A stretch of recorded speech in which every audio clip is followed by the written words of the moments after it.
tarde. Y es tiempo de abrir nuestra tertulia, como hacemos cada semana, con Jesús Bollit. Buenas tardes. Buenas tardes. Y con Juan Luis Arostegui. Buenas tardes. Hola, buenas tardes. Bueno, ¿qué tal? La última vez que les vi estaban pendientes de ir al partido de fútbol del Barça. ¿Qué tal? ¿Se lo pasaron? Bueno, yo pasé mucho frío. Pasamos frío e incomodidad, Sí. pero sí, porque, bueno, yo por lo menos en gol estaba absolutamente lleno. Yo estuve sentado en la escalera, de hecho. Bueno, todas las escaleras estaban llenas. Demasiada gente y mucho frío. Pero bueno, quitando eso, el acontecimiento no dejaba de ser un acontecimiento. Y pues lógicamente, como una cosa nueva, tiene su atractivo. Aguantó bien en la primera parte hasta que le enchufó el primero. Esos primeros 40 minutos. No, pero a mí me llamaba la atención que había gente, yo veía allí mucha gente en gol que de verdad se creía que el Ceuta iba a eliminar al Barcelona. Mira, pero nunca se sabe, ¿eh? Pero ¿cómo nunca se sabe? Pero vamos a ver. Pues se han dado muchas ocasiones que tanto sí, el y a veces toca el gordo y a veces toca el gordo en la lotería y pasan cosas y de vez en cuando un rayo y cosas extraordinarias pasan. Pero vamos, que la gente se decepcionara.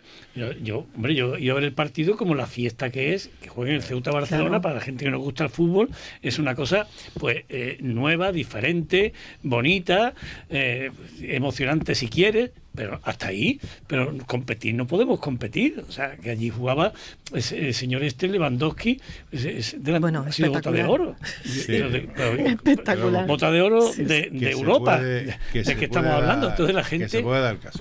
Bueno, ha pasado y después me sentó francamente mal. Después dicen que era una broma, dicen que no sé qué. Lo de los nombres. Lo de no llamar a los jugadores. Sí, a mí me parece una falta de respeto. Sí. O sea, no se puede faltar el respeto a las personas. Tú, si no dice que habló con el directivo, no sé qué historia. No, yo no sé con quién habló. Pero a ver ¿de qué me estáis hablando? No, porque no sé si por instrucción de alguien, iniciativa propia o por lo que fuera, cuando dan las alineaciones, sí. En lugar de llamar a los jugadores del Barcelona por su nombre, le pusieron un nombre diferente. Yo me di cuenta porque cuando yo estaba entrando en el estadio, de repente Xavi, esto pues Javier. Dicen, oigo yo, dicen con el 18 Jorge Alba. Y claro, nadie lo conocía. Yo tampoco. Es que... Fíjate que yo soy fatiga de fútbol, me conozco a todos los jugadores del Barcelona. Y oigo Jorge Alba y me chocó. Este es nuevo, después Enrique García. Enrique García. Y esa patochada, de verdad. Sí. No, pero es que esas cosas puede ser que sea, afean. Si eso lo ha hablado... una ciudad que está volcada con un evento deportivo. Te digo una cosa, eso va a la federación. En la federación, en el acta aparece eso. Porque eso es una falta de respeto al jugador. Si un señor se llama Jordi Alba, tú tienes que decir que juega con el 18 Jordi Alba. Sí. Es que es ahí, una cosa... Ahí estamos de acuerdo. Hombre, porque además tiene trascendencia. Había un montón de periodistas. ¿Qué necesidad tenemos de hacer la payasada? Si él ha hablado con el directivo, le ha dicho que no tenía importancia, pues el tío lo ha hecho. Pero si ya no lo veo fuera de lugar también. Pero no por el directivo, que para mí la tiene. Digo que no ha sido, ¿qué necesidad? ¿Qué necesidad hay de hacer eso? Claro. Te digo sobre todo cuando hay mucha expectación, porque el partido se retransmitió en directo. Y porque no se hace en ninguna parte. No, es una cosa, pero además todo que Jordi Alba es jugador de la selección española. Y Xavi. Todo el mundo sabe quién es. No, señor, aquí en Ceuta tiene que ser Jorge Alba. Pues bueno, Jorge Alba. Bueno, y del Caballati que me contáis, que está admirado del Caballati, la mascota del Ceuta, que bueno... Que un disfraz muy incómodo. Sí, incómodo es, pero está admirado en Alemania y lo temen en Japón, que han llegado tuits... Pero en Japón son gente rara, ¿eh? Sí, de por sí. Yo la verdad es que yo creo, vamos, lo he visto un par de veces, el otro día lo vi ahí en el estadio. Tampoco me gustó una cosa del partido, y al menos en el gol que yo estaba, no gritábamos nunca Ceuta. Sí, tú estabas en el de la comandancia. Sí. Yo estaba en el otro, estaba arriba del todo. En la comandancia y ni un grito. Yo cuando solía ir al fútbol con más frecuencia, yo siempre me acuerdo el Catalino, que era famoso en Ceuta. Sí, los catalinos. Pero ahí estamos todos callados. Yo creo que eso era una ópera. Que yo creo que eso era porque la gente se estaba distrayendo de alguna manera, porque se veía la diferencia que había de equipo, no había esa tensión que había con el partido fue, hablando yo del partido, objetivamente fue un poco puro. Sí, la primera parte fue para mí insufrible aquello. Para mí fue aburrido. Para mí fue aburrido. Entonces, claro, pero bueno, a partir del segundo pero todas esas cosas son pasadas. Al final fue un acontecimiento, estuvo bonito. Yo lo único que pasé mucho frío. Sí, frío. Recordamos el partido por el frío. Me subió arriba del todo del gol de... Al lado de la bandera casi te puso. Sí, arriba del todo. Vamos, él estaba hecho, yo estaba en el escalón de abajo con mi otro hijo, con Javi. Y allí hacía una rasca, el del frente, fresquito. En el sur. Hay una rasca, pero una rasca. Uh-huh. Y yo iba con 2 camisetas, nunca me la pongo. Sí, pero yo no sé por qué en los campos de fútbol hace tanto frío. Cuando hace frío hace mucho frío. No, pero ese día hizo frío. Ese día hacía poniente y entraba el poniente por allí, que cuando soplaba un poquito, cuando se paraba se podía estar bien, pero cuando soplaba un poquito... Bueno, vamos a ir a otras materias que, bueno, hay que comentar en esta mañana, como la consejera ha anunciado, Chandira Mani, que en febrero llevará a pleno una reducción de la imposición indirecta sobre productos básicos de la cesta de la compra. Va a rebajar al 0,5% el IPSI de los alimentos que tributan al 3%. Sí, bueno, esto es una medida similar a la que ha adoptado el Gobierno de la Nación, rebajando el IVA. Uh-huh. Como aquí en Ceuta no tenemos IVA, tenemos el IPSI, y además el IPSI está compensado. Quiere eso decir que el Ayuntamiento de Ceuta va a reducir el IPSI, pero no va a dejar de recaudar nada, lo va a pagar el Estado. Claro, entonces el acuerdo, más que un acuerdo, digamos, es una intención, porque hasta ahora, por lo menos hasta ahora viene siendo así, esto hay que decirlo en positivo, el Gobierno no toma ninguna decisión de reducción de tipos de IPSI que no esté consensuada con el Ministerio de Hacienda, que al fin y al cabo es el que termina pagando, porque si no sería todo muy cómodo, ¿no? Yo pongo todo a cero y que paguen otros. Entonces habrá una consulta y yo supongo que el Gobierno asumirá esto, porque efectivamente el problema de la cesta de la compra es un problema hoy en día prioritario en nuestro país, y hay que tomar medidas. Lo que sucede es que el Gobierno, a mi juicio, el Gobierno de la Nación no está siendo suficientemente enérgico en esta materia, ¿no? Porque yo creo que no está utilizando todos los instrumentos. La política fiscal, en este caso, la política de impuestos y tasas puede contribuir, puede ayudar, pero mínimamente, porque la subida de precios es un escándalo. Y reducir un 3%, en este caso por el impuesto, el precio de los artículos, es casi una gota de agua en el océano, ¿no? Yo el otro día veía un vídeo y es verdad, no es vídeo, es que yo lo sé porque yo suelo hacer la compra, yo suelo comprar en Mercadona, y la leche ha pasado de 0,64 euros a 0,94, que es un 50%. Pues no sé qué leche compra tú, vamos. Al hacendado, la leche hacendado. Pues era más barata, vamos. Sí, la más barata, pero valía 0,64. Yo también soy de compra diaria y... Pero digo, ese artículo concreto, porque claro, como siempre tiene que comprar leche, pues lo tiene relativamente controlado, ¿no? Uh-huh. Y en menos de un año ha subido de 0,64 a 0,94.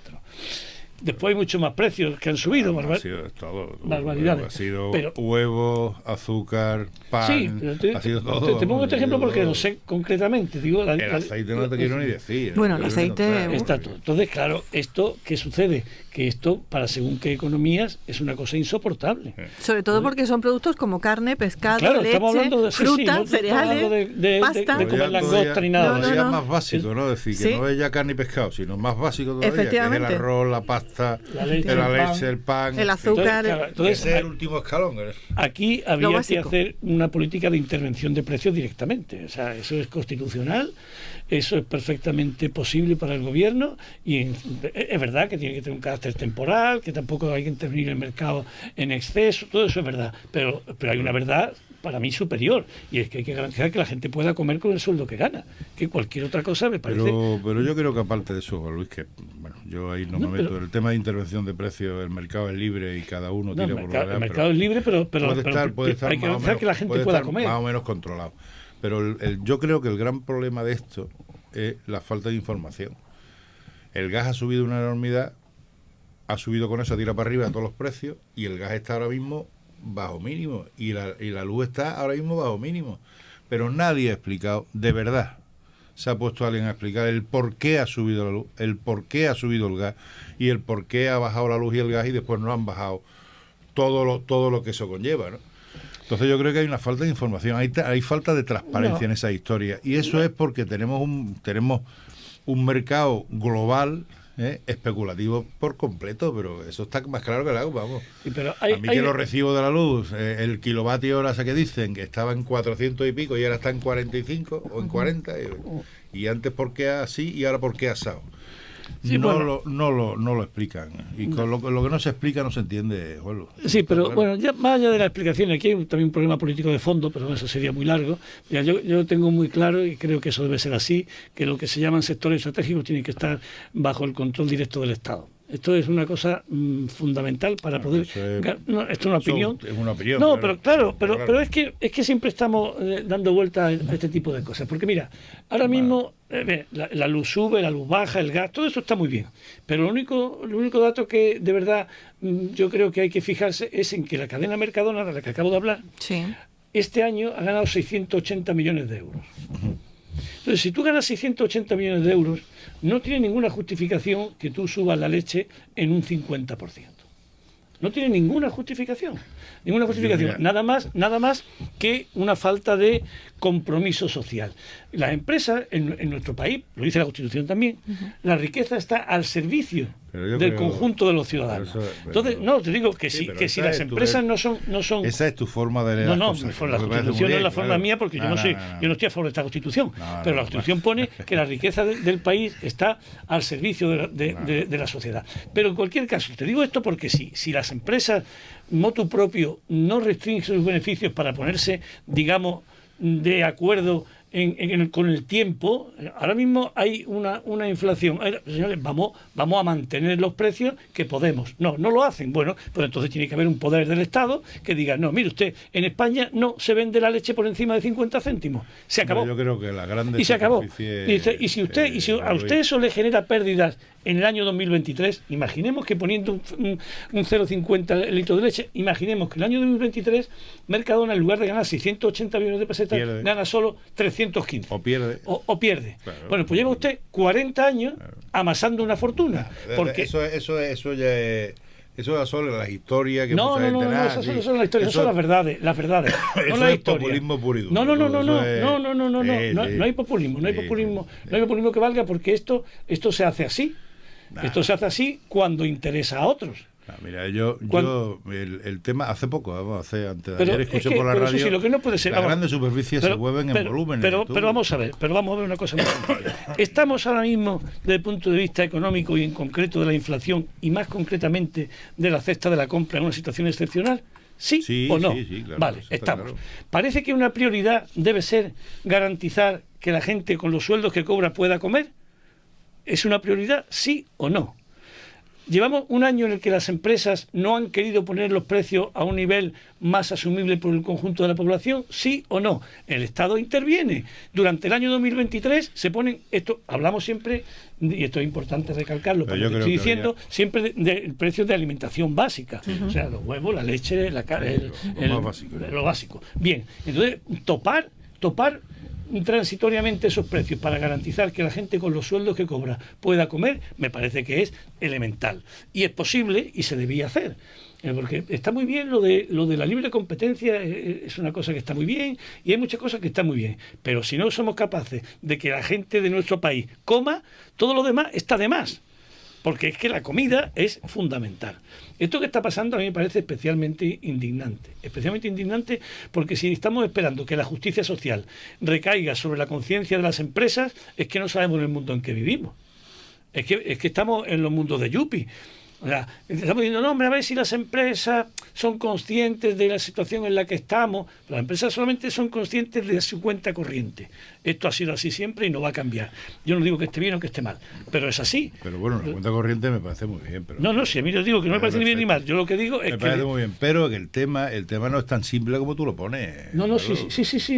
Hay que rascar algo más. Y decir, mira, las grandes superficies, donde ganan dinero es el volumen, no es el beneficio. Ahí que rotan la mercancía en vez de un sitio pequeñito, lo rotan a lo mejor 2 veces al mes, y una gran superficie la rotan 200 veces al mes. Pero si cobran en cash y pagan a 90 días o a 120 días. Ahí está el negocio de la gran superficie. Sí. Es decir, que el dinero de una gran superficie como Mercadona o Carrefour, mira que yo no soy partidario porque no suelo comprar. Sí, yo tampoco me quiero meter no me quiero meter en la vida de ninguna empresa. Yo lo que hago es hacen comprar el kilómetro cero, al lado de mi casa. Sé lo que hacen y sé cómo funciona. Pero lo que te digo es que ese beneficio no es solamente del beneficio que saquen no. Sí, a mí me parece muy bien, pero es que eso no es lo que está en discusión. Claro, entonces, ¿Cómo gestionan las empresas su...? Porque gestionan, tienen que lo hagan, especialistas en gestión de efectivos. Si eso no está en discusión. Eso es lo que yo no pretendo... Yo lo que te digo es que cuando ha subido la electricidad, el kilovatio hora, y ha subido el precio del gas, había personas que estaban detrás de esa subida. ¿El por qué? Los motivos no lo explican nunca. Son motivos geopolíticos, socioeconómicos, globales, es decir, te meten en una nube que tú no sabes ni dónde está. Pero tú al final lo pagas como un Paganini, como el de Abajo, que somos los más débiles. Por eso te decía que a ti no te guste, que lo mejor para que no pase eso es que eso esté controlado por el Estado. Pero, por ejemplo, problema resuelto. Yo soy más partidario, por ejemplo, del tema del campo, que realmente el campo, esa diferencia que hay entre lo que le pagan al tío que está cultivando patatas y lechuga y tomate y demás, como tú lo tienes en una gran superficie. Eso también habría que verlo. ¿Por qué? Porque es que no se le decía. Ahí sí hay una gran diferencia de precio. Y ahí no interviene ni el gas, ni la electricidad. Ahí viene un tío que está trabajando, que le cuesta 50 céntimos hacer el kilo de papa y lo vende a un... Que es justo lo que te estoy diciendo. Pero que las grandes superficies son diferentes. No. Las grandes diferentes no son diferentes porque... Ganan un diferencial muy pequeño en cada artículo que venden. El volumen que tienen. Por eso se vienen a pero no es lo que estamos ahora mismo cuestionando. Si a mí, yo conozco cómo funcionan las grandes marcas y me parece ni bien ni mal ni todo lo contrario. Si un día opinamos de eso, opinamos. Pero estamos hablando de una cosa diferente. Todos estos grupos, fundamentalmente todos los grandes grupos, o sea, el Mercadona, el Líder, el Carrefour, todo esto, tienen todos beneficios, pero muy, muy, muy importantes. Muy importantes. Quiere eso decir que nadie está hablando de tambalear a las empresas.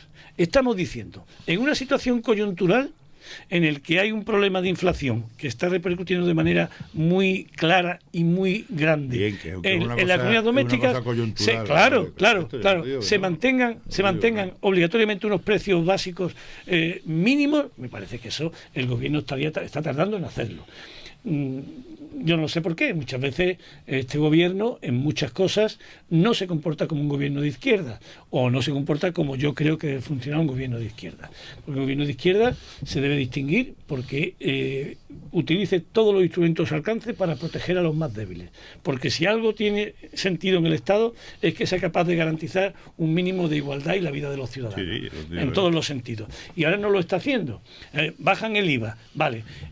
Ese ejemplo que estamos poniendo, eso significa, si bajan el IPSI en Ceuta al 0,5%, aunque la leche creo que ya está en el 0,5%, pero supongamos que fuera un 3%. Eso significaría que en vez de los 0,94 euros que cobrarían 0,92. Bueno, es una medida simbólica que demuestra un cierto compromiso. Ahí hay un cargo extra que es el transporte. Si nosotros estamos por encima de precio de la península por el transporte, coño, si eso es normal. Sí, pero si eso lo tenemos todo, si eso lo hemos asumido, eso sí, pero eso no justifica una subida de un 50%. De un 50%. Mira, yo te pongo explicación de mi tendero, del que yo voy todos los días a comprar, que es una tienda pequeñita. Todos los días me dice, oye, esto ha subido otra vez, macho. Sí, claro, pero es que el tendero, como tú llamas, una víctima, no estamos hablando. Eso no compra una gran superficie, compra una distribuidora. Sí. Eso no compra en gran superficie, compra en distribuidora. Entonces el problema está en que todo el mundo tenemos que ajustarnos el traje. Es decir, te digo todo el mundo, no nosotros que somos los consumidores, que somos los que pagamos, claro, sino que a nivel general. Claro. El Estado también tiene que ajustarse el traje en otras cosas. No solamente en esto, sino en otras historias, en priorizar muchas cosas, en ver lo que es importante y lo que no es importante. Eso también se le tiene que exigir al gobierno como una gran superficie. Claro, pues ya te he dicho yo que sea de derecha, de izquierda, de centro, de arriba, de abajo. Ahora mismo un problema importante, importante, yo creo que el más es intentar controlar este asunto. La gente pueda comer todos los días. Claro. Después, eso no quiere decir que no haya otros muchos problemas y otras muchas cosas que haya que intervenir y en las que haya que tomar decisiones. Pero esta a mí particularmente me parece prioritaria.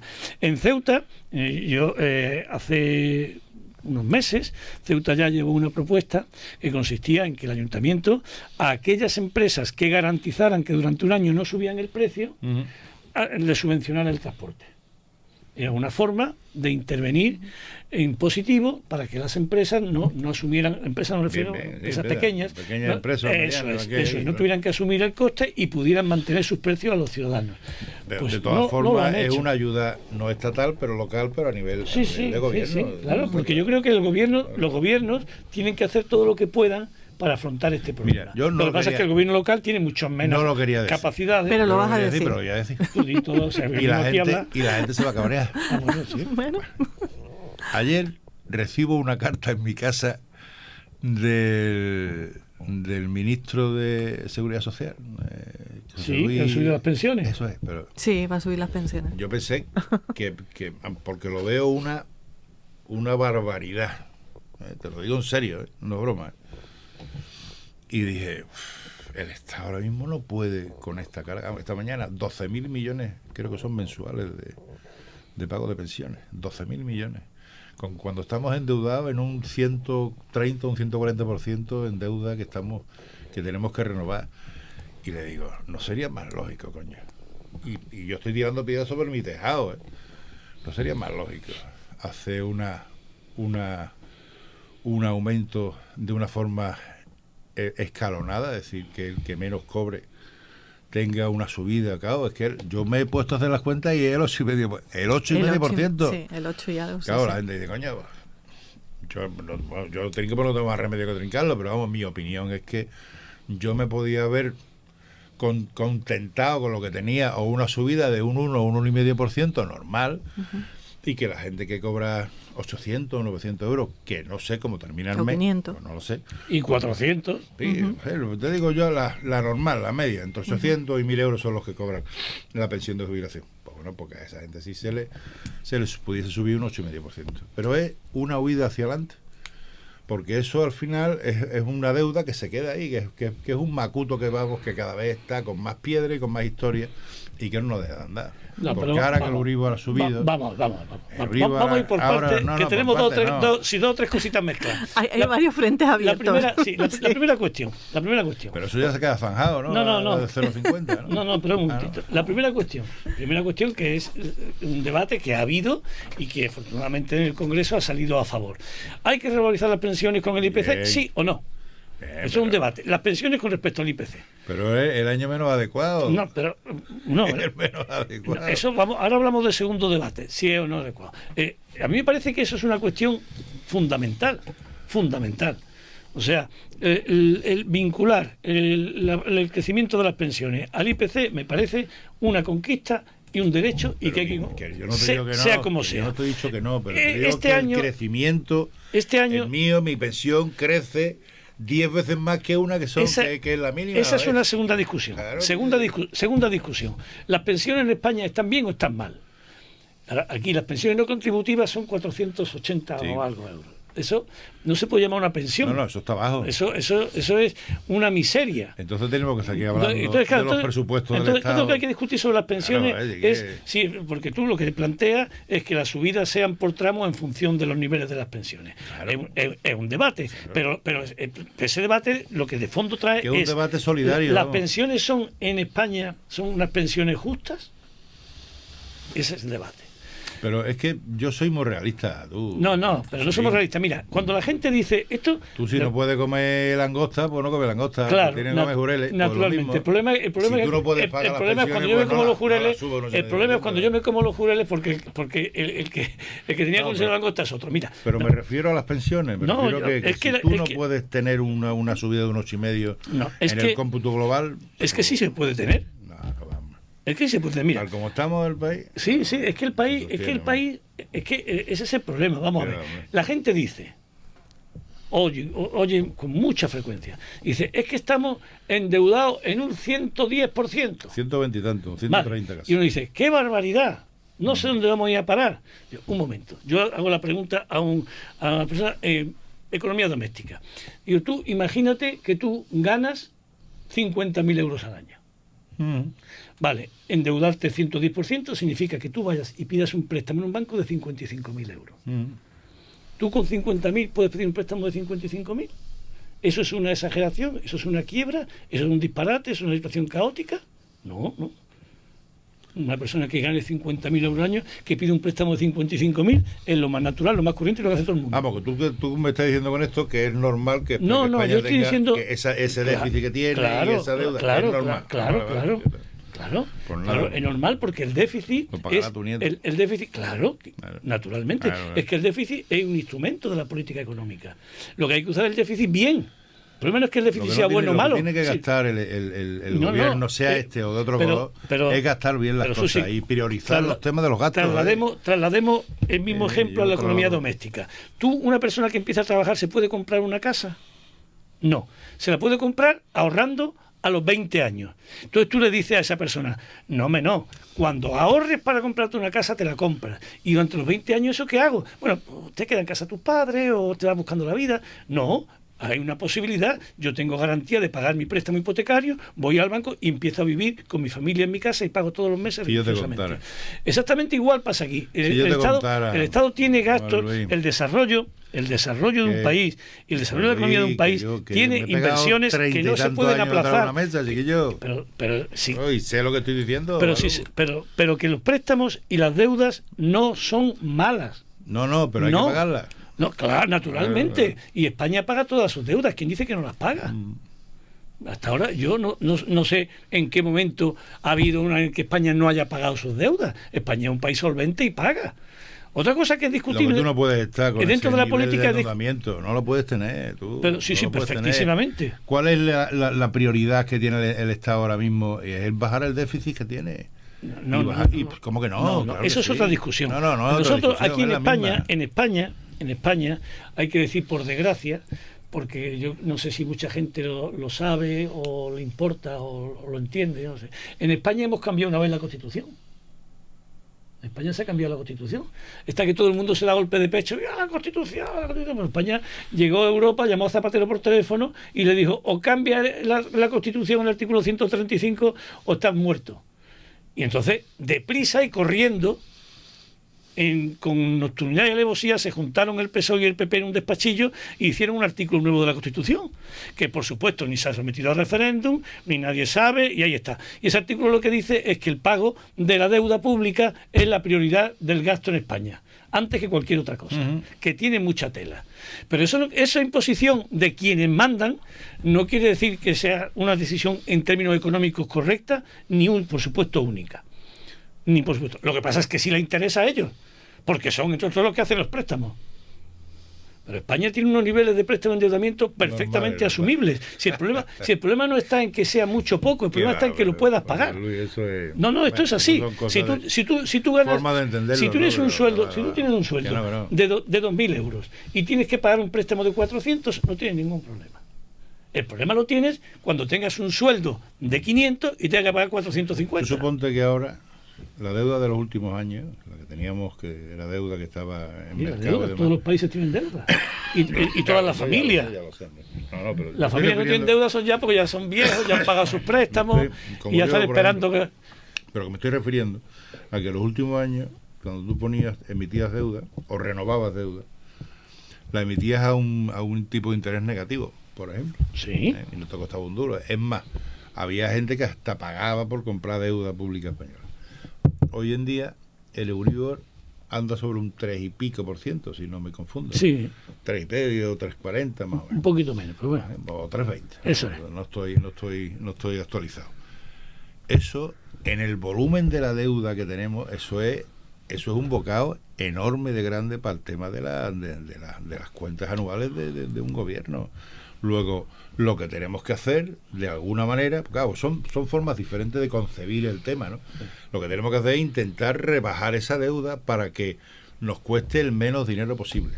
Porque, aunque tengamos una casa y compremos una casa a 20 o 25 años, ha habido muchas ocasiones que a la gente que ha ido a vernos, le he hecho las cuentas de lo que le va a costar los 25 años y se echa las manos a la cabeza con un tipo de interés ajustado y todo el follón, porque Porque los intereses te comen parte de tu patrimonio, te lo comen. Y en este caso te comen parte de tu presupuesto. Pero claro que hay que pagarlo, y claro que hay que pagar intereses. El dinero tiene un precio como cualquier otra mercancía. Y se paga, pero que ahora mismo decir que España tiene un problema de solvencia para hacer frente a la deuda, me parece una exageración. España tiene una deuda razonable, y desde luego por donde hemos empezado el tema de la deuda es perfectamente asumible el pago de las pensiones, el pago de la protección social, el pago de todos los empleados públicos. Fíjate si es asumible que se hace todos los meses. Todos los meses el Estado paga las pensiones, paga los empleados públicos, paga la medida de protección social, que desde mi punto de vista son insuficientes, y se pagan otra infinidad de cosas de las que podríamos prescindir. ¿Cómo se paga? ¿Cómo se paga? ¿Cómo se paga? ¿De dónde sale ese dinero? El dinero sale, evidentemente, de los impuestos y, cuando es necesario, de la deuda. De la deuda y de la que se emite deuda. Y de préstamos que le dan a la Seguridad Social, es decir, el sistema de Seguridad Social. Claro. Pues bueno. Y al revés. La Seguridad Social tenía en su momento lo que llamaban la hucha, que no es la hucha ni nada, pero bueno, si se entiende como la hucha, pues la hucha, 60.000 millones de euros, y ahora ya no los tiene, y la Seguridad Social estaba asumiendo pensiones no contributivas, que tenía que asumirlo el Ministerio de Hacienda en lugar de... Esos son problemas, vamos a llamarles de gestión, no son problemas económicos, que paguen la Seguridad Social en lugar de... Yo creo que a la gente... A la gente no se le puede asustar con cosas que no son verdad. No estoy asustando a nadie. O sea, el sistema de pensiones español no corre ningún riesgo. Esto es todo que viene el coco, que viene el coco. Eso es lo que tú dices. No, eso es lo que digo yo, no. Yo, desde que yo tengo uso de razón, el sistema de pensiones corre peligro y España se rompe. Durante los últimos 30 años, tú coges ahora mismo cualquier periódico de hace 30 años y te dicen el sistema de pensiones es insostenible. Y coge otro y dice, y España se rompe. Han pasado 30 años, ni se ha roto nada y las pensiones se pagan. Y es más, yo creo que lo que había que hacer urgentemente, y también... El dicho de que viene el lobo, no me gusta. No, pero el problema hasta que el lobo viene. El problema es que si cuando... el lobo viene y te da el bocado a la espalda, pues ya la... El problema es quién dice que viene el lobo. Pues cualquiera. No, cualquiera que saca tajada de que venga el lobo. Claro. Ese es el problema. Cuando a la gente se le mete mucho miedo con que las pensiones pueden de alguna manera venirse abajo, ¿qué hace la gente? Se suscribe un plan de pensiones. ¿A quién se lo suscribe el plan de pensiones? ¿Dónde va su dinero de esos ciudadanos que temen que en el futuro no puedan cobrar pensión? Pues van a un plan de pensiones, que mira, qué casualidad, se llevan los mismos de siempre, que son los que meten el miedo. La racionalidad que yo tengo la tiene muchísima gente, es decir, que la gente, las cosas se ven. No, ¿qué es lo que ves? Tú ves que cobras tu pensión todos los meses. Bien, pero claro. Se ve, ¿no? Vale, si yo no te digo que no. Pero que te digo que es que es decir, conozco de alguna manera de cómo está ordenado o de dónde se sacan los fondos, y en un momento determinado pues, es un cajón, y el cajón, cuando tú estás sacando dinero y no hay más, tiene que rellenarlo de alguna manera, y eso terminará siendo un impuesto más dentro del presupuesto, para pagar las pensiones. Claro que hay que pagar. No me digas que el sistema como está ahora mismo es un sistema que se puede... No, pero si vamos a llegar a la conclusión de que hay que pagar impuestos, España, también hay que decirlo, ¿no? Cuando se hable con cierta propiedad, la presión fiscal española está muy por debajo de la de Europa. Claro que hay que pagar impuestos. Y hay que decirle a la gente que pagar impuestos es bueno, es necesario. ¿En valor absoluto o en valor relativo? En cualquiera de los valores. Sin impuestos no hay Estado. Sin Estado. Entonces los impuestos... Otra cosa no me diga que está más bajo o más alto, porque eso depende de... Eso no lo digo yo porque no tengo elementos de juicio para saberlo. Hay un estudio, la presión fiscal, que es lo que tributa un ciudadano medio en el conjunto de Estados según la renta, y España está por debajo de la media. Pero que yo ese dato ni pongo la mano en el fuego porque yo no lo he hecho ni sé hacerlo, ¿no? Pero bueno, en cualquier caso, lo que tiene la gente, lo que hay que mejorar es la conciencia fiscal. Hay que empezar a entender que todo el mundo tiene que contribuir, y que eso no solamente no es malo, sino que es bueno y que es positivo. Claro que habrá que ampliar impuestos. Que se debata a estas alturas, como se ha estado debatiendo, si es bueno o malo el impuesto a las grandes fortunas, da vergüenza. Cuando se dicen y se oyen cosas que son verdades, como pero decir eso no te va a solventar muchos de los problemas que hay. No, que hay que meterle. Que habrá que poner impuestos. Yo te digo que claro que habrá que cobrar impuestos. Claro que habrá que cobrar impuestos, naturalmente. Claro, Y lo que habrá que hacer antes que cobrar impuestos, o al mismo tiempo, es mejorar esas pensiones de miseria. Y las pensiones, ningún pensionista debe estar por debajo de 1.000 euros como mínimo. Porque en España, por debajo de 1.000 euros, no se puede vivir. Esto es una cosa que hay que... Y además, por eso, yo eso sin entrar en lo que han supuesto y siguen suponiendo las pensiones en España. Porque uno cuando viene las pensiones, viene a su cabeza... No. En España viven de las pensiones millones de personas que no son los pensionistas. ¿Cuántos miles y miles de familias están colgadas del gancho de la pensión del abuelo? Claro. Es que esto juega también un papel social fundamental, porque si en España las pensiones, los pensionistas no hubieran asumido los costes de la economía familiar, España ya ha pegado un estallido hace 12 años. Tú lo que pasa es que lo llevas a un terreno que no es el que yo estoy diciénode. Yo no estoy en contra de las pensiones ni de que se suban. Hombre, yo lo que estoy diciendo que en el momento actual, pero que tú pones en duda que se pueda... Yo cuando he recibido la carta he dicho, Dios mío, ¿dónde vamos a parar? Pero que yo te entiendo lo que tú quieres decir. Que se lo deja al pavo que cobre 800. Te entiendo perfectamente. Y yo probablemente pienso igual. Yo puedo tirar con lo que tengo. Lo que pasa es que lo que no creo que se deba hacer es que ese argumento sirva para cuestionar una cosa que me parece muy importante como conquista. Claro, ¿qué es lo que ha pasado? ¿Qué es lo que ha pasado este año? Este año ha pasado una circunstancia que no era previsible. Porque nosotros llevamos muchos años con una inflación muy contenida. De repente este año se ha puesto en el 8,5%. Y claro, la subida de un 8,5% impacta. Pero esto estamos en una cuestión de principio. Sí, pero eso se queda ya. De principio, claro, no, es que se queda. Para el año que viene, si se acumula. El 8%. Pero que yo veo muy bien que el gobierno asumió el principio que yo comparto plenamente de que las pensiones se revalorizan conforme al IPC. Creo que eso es bueno para todos.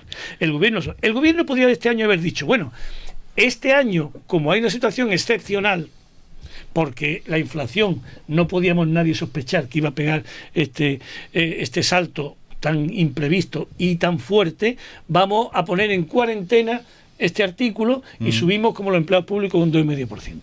Podía haberlo dicho y eso incluso podía haberse entendido. Pero yo creo que ha hecho bien en mantenerse en los principios. Los principios se llaman principios porque están siempre al principio. ¿Cuántos pensionistas hay? 10, 12 millones. 10 millones me parece que hay. Sí, claro. 10 millones, ¿cuántos votos son? No.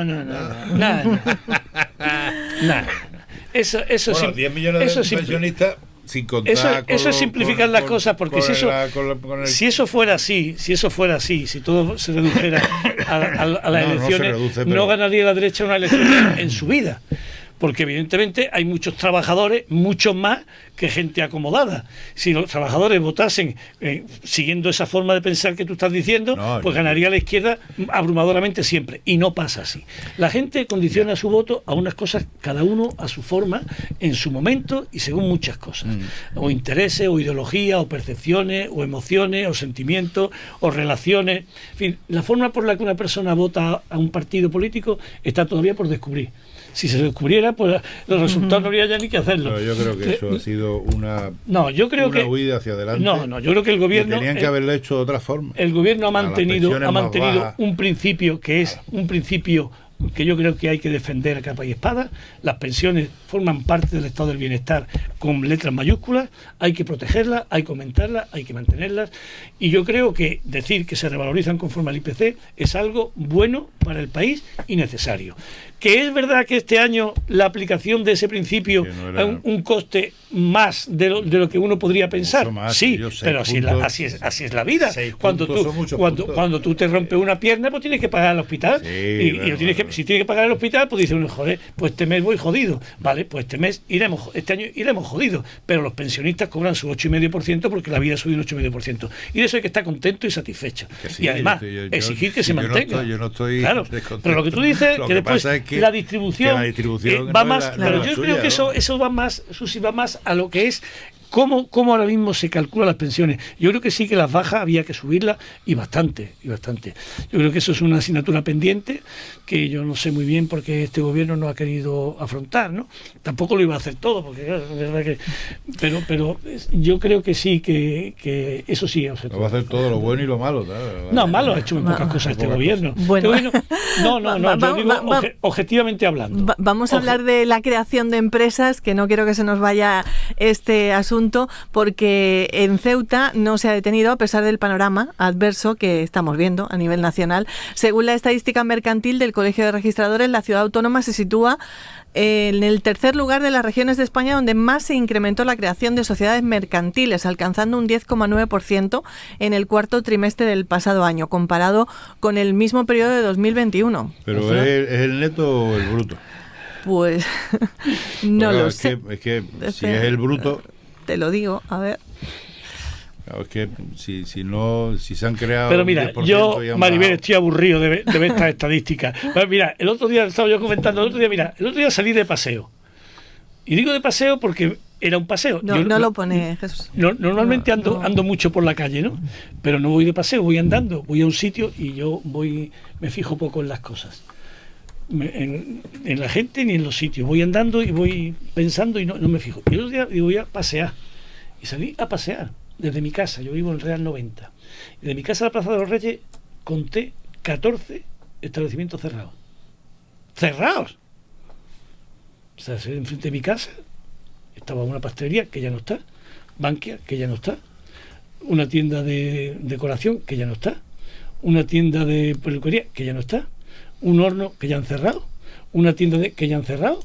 Bueno, y entonces está otra abierta la marquetería que también la van a cerrar. Sí, se jubila. Cerrado. Todas, pum. Yo te digo de que... Y todas esas empresas las crearán, pero serán empresas virtuales, a lo mejor. Como ahora todo por ordenador, a lo mejor también lo hacen por ordenador. Pero es que... No, porque ¿sabes lo que pasa? Es lo que yo te decía el otro día, y me parece que esto deberíamos todos intentar cambiarlo un poquito. O sea, yo creo que es bueno que la gente no pierda la confianza en la ciudad, que la gente se ilusione en hacer cosas y tal, pero lo que veo mal es que se intente transmitir una euforia inexistente. O sea, todo lo desmesurado deviene en insignificante. Y cuando tú muestras una euforia que tú mismo ves que no tiene base, creo que es perjudicial, creo que es peor. Yo estoy esperando a que se abra la aduana comercial para ver cómo es la aduana comercial. En nada, en una semana. Sí, pero estoy esperando a ver cómo es la aduana comercial. Bueno, pues eso te lo digo ya. ¿Ordenada? De momento la primera se sabe ya. La primera atacada van a vender pescado, lo cual está bien. Va a entrar pescado de Marruecos. Fresco y más baratito. Y más barato. Luego eso está muy bien. Pero no sabemos mucho más. No, es que no va a haber más, de momento. Por eso llaman gradual. Ya en el año 2040 podrán pasar pescado y fruta. Y así vamos poco a poco. De eso se trata, ¿no? Básicamente. La Plaza Nicaragua, ¿la conocen? ¡Hombre! Sí, La justicia ha dado la razón a la ciudad sobre esta plaza. Levanta la paralización de las obras y no habrá juicio el 31 de enero. El Tribunal Superior de Justicia de Andalucía niega que la Administración actuase sin respaldo de ningún procedimiento. La empresa Gerencia Empresarial de Ceuta y del Estrecho desiste de la paralización por el bien común de los residentes en la barriada. Así que, de nuevo, comienzan esas obras de la Plaza Nicaragua, que ya es hora, ¿no?, de que la tengan. No, que lleva 30 años, ¿no?, esperando. Es poco. Sí. Lo que aquí pasa en Ceuta. En Ceuta el calendario de obras y tiene otra dimensión diferente, ¿no? Es como nosotros creemos que un año parece un año, no. Aquí se cuentan por décadas. Entonces, el otro día, también el mismo paseo, digo, mira, voy andando y veo en la esquina, enfrente de donde estaba la Cruz Roja Antigua, hay una edificación militar cayéndose. Sí. El artillería, ¿no? Llena de suciedad. El cuartel de artillería. Todo roto, viejo, oxidado. Viniendo hacia acá, de la Cruz Roja Antigua, pero... Y después giro hacia la izquierda y veo el edificio de Cruz Roja cayéndose, todo oxidado. Sí, bueno, ando un poquito y hay unas dependencias militares... Pero que están debajo. Por la parte de arriba, ¿no? Sí, yendo hacia acá. No, sí, por la Marina. Por la Marina. Sí. En este espacio había como 4 o 5 ruinas, pero que llevan... el edificio de Cruz Roja que llevara 15 años allí, sí, ¿no? el tiempo que lleva el hospital nuevo, ¿no? Claro. Y allí nadie responde de aquello. Pero es que enfrente estaba en el puerto, frente de la gasolinera, el edificio de Borrás. La parte de abajo de Borrás. El que era rosa. Todos los cristales rotos, caídos. Allí no hay nada. Un edificio abandonado. Entonces, claro, como en esos pocos metros cuadrados, un montón de edificios, todos abandonados, el tiempo pasa y da todo un poco igual, ¿no? Y dice, la estación de ferrocarril se adjudicó la obra en 2008 y se ha inaugurado en el 2022, 15 años para hacer una obra.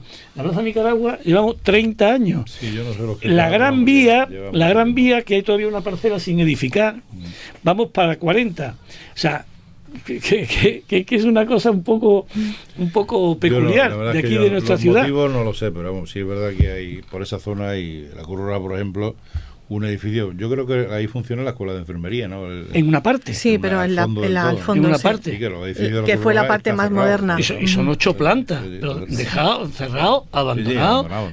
Pero es que digo, esas dependencias militares que no sé exactamente cuáles son, que están debajo, tú ves por la ventana, está todo lleno de como de desperdicios. No sé si la gente se cuela o las tiran o no sé.